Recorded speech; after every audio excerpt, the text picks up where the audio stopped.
What's up, interwebs? This is Buck. Welcome to the channel. Today we're going to be doing an installation on the XTR1 bed rack from Xtrusion Overland. It's my 2016 TRD Sport Tacoma. When I get stuff, I usually try and do some research on it so I get a general idea of how I'm going to be installing stuff. Couldn't really find a lot of XTR1 stuff on YouTube. Hopefully you found this there. Or just different places. So I figured I'd do like a little install video so you guys kind of have like maybe a guideline of how to kind of do stuff. So let's dive right in. Alrighty, so here is all your hardware and your bars. So basically when you order your rack, it's going to come in two shipments. You're going to get the bars all in one shipment. Open those up, they're going to have basically their lengths, the parts that they go to, your order number, your name, and all that jazz. And then the second shipment is going to be all your hardware. These are the instructions. They do not come with it. I had to download this from the Xtrusion Overland website. Not a big deal. It's version 1.4 was the latest on there. A little bit outdated, as you can see on the picture. They have these smaller cross-member bars here with corner gussets. Those are non-existent anymore. You just get full bars in the middle and a different mounting point, which I'll show you in a little bit. It's actually this right here. This is their change. They actually included this for you, so you know. So they're getting rid of this, and you're using the plate, the joint plate, to put that on. So basically, here is the hardware. This was an add-on. These are your corner pieces.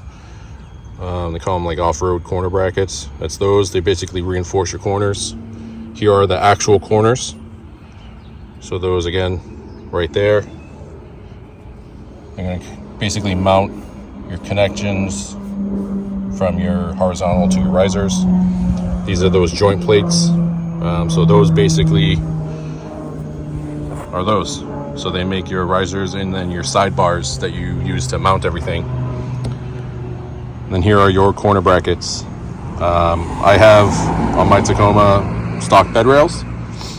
So with that, they do a little offset. These are the 53-inch. So you got to have that offset so they reach the bed rail. And then here are the bed rail slides. Those just slide right in. And then that's where you make your connection. These are your 1/4-inch hex head screws. Those are the corner portions. These are your small button cap hex heads. Those are 3/16. These are your high torque drop-in or slide-in T-nuts. So these actually have to slide in. These are for, I'm using them as basically all your strong mounting points. So any of the joint connections, stuff like that. And these are your just drop-in T-nuts. So these are actually, see how they're a lot skinnier. They will actually just drop right in to your extrusion. For anything after the fact, they do include the Vibratite. This is for any connections, basically for these on the raw aluminum that isn't kind of powder coated. And then I actually do a lot of camping, so these are another upgrade. These are just rooftop tent mounting points. So they actually slide into your extrusion and give you a mounting point for your tent. So yeah, that's basically everything in a nutshell of what you will be getting. Alrighty, so this is my top portion. I started putting together. As you can see, I have 3 of the brackets kind of all set up here. I wanted to make a point to show you guys this. So when you're mounting your joint plate connection to your bars, there is a certain orientation you need to put your slide-in T-nuts, your high torque ones, those big beefy boys. So when you slide them in, you want the thicker side pointing in to the joint. That is just one thing that I saw in one of the other videos, so I just kind of did it. Yeah, so that's basically, kind of how you do it. Don't torque them all the way down until you kind of put everything together, because you're going to want to slide some stuff around maybe. And then that way there, if you're putting on a tent like I am, you're going to need your top bars kind of spaced out a certain way, so you can make those little points of connection there, so when you put your tent on there, you can still tighten down your tent to your bed rack. Alrighty, and there's the side portion. So when we come back, I'm going to show you the corner connections.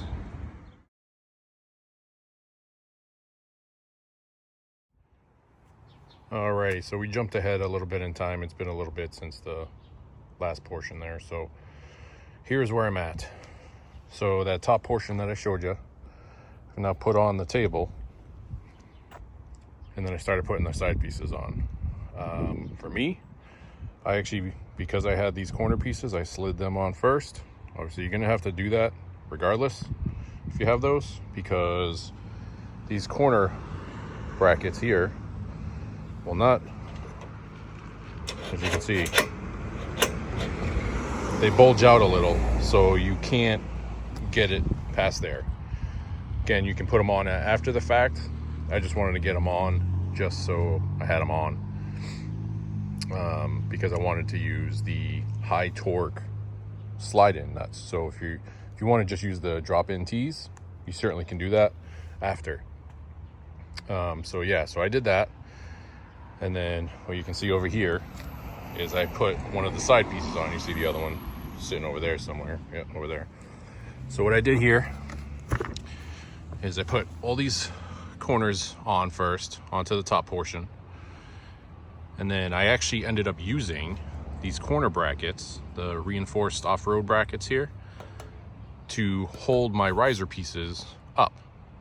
So I basically bolted this riser piece to this to hold my holes here, because I didn't have anything that would be able to support this high enough off of my table to mount everything. It ended up working out pretty good. I will say the construction of this is going pretty smoothly. I always worry when there's like prefab stuff with like pre-tapped holes and everything. Sometimes they're off. These guys have been dead on everything.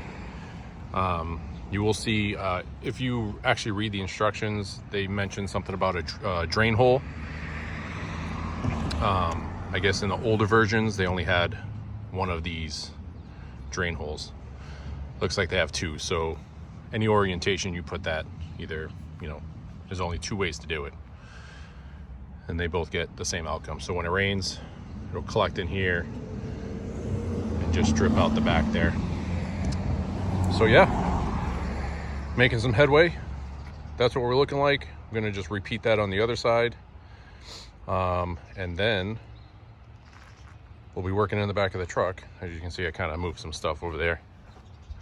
Working in the back of the truck to get the corner brackets all set. And with that, I'm actually gonna have an extra step, because I actually like putting some foam in between my bed rails and the bottom of these.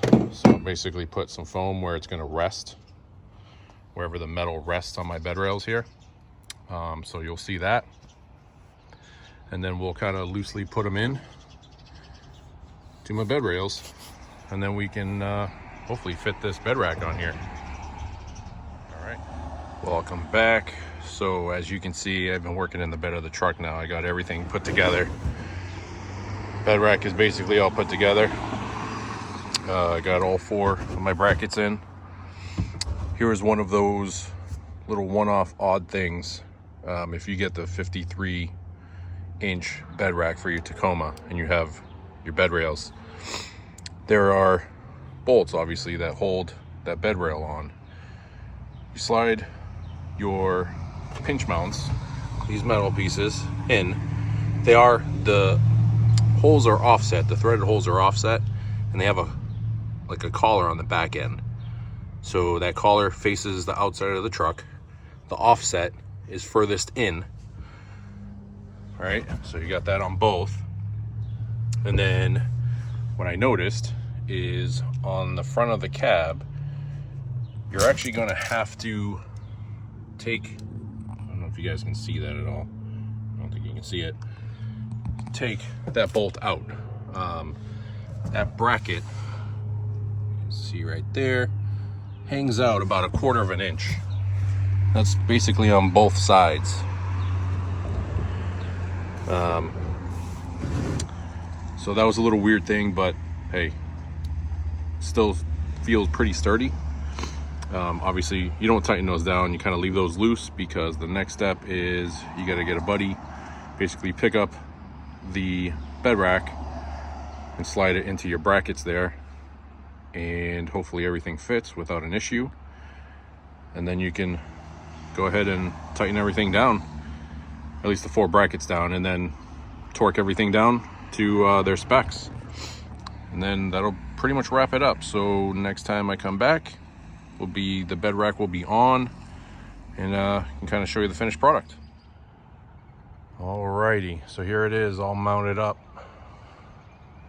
Everything's all buttoned up, torqued down, looking good.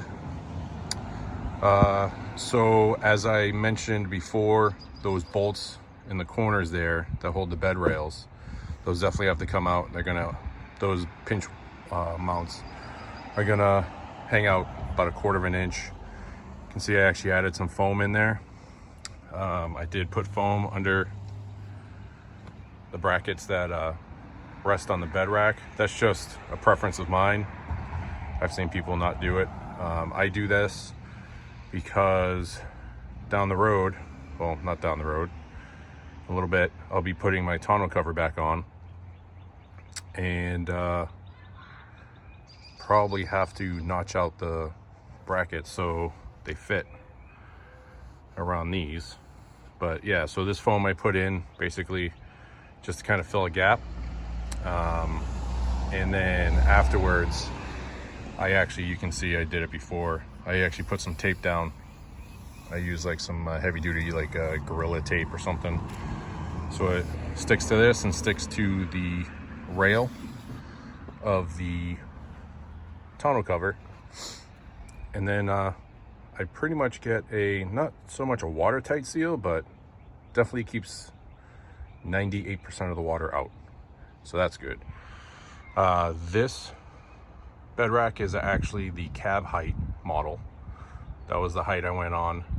Before I had a mid-height rack, which actually came to these crossbars. I did want it a little bit higher, because essentially when I put my tent on,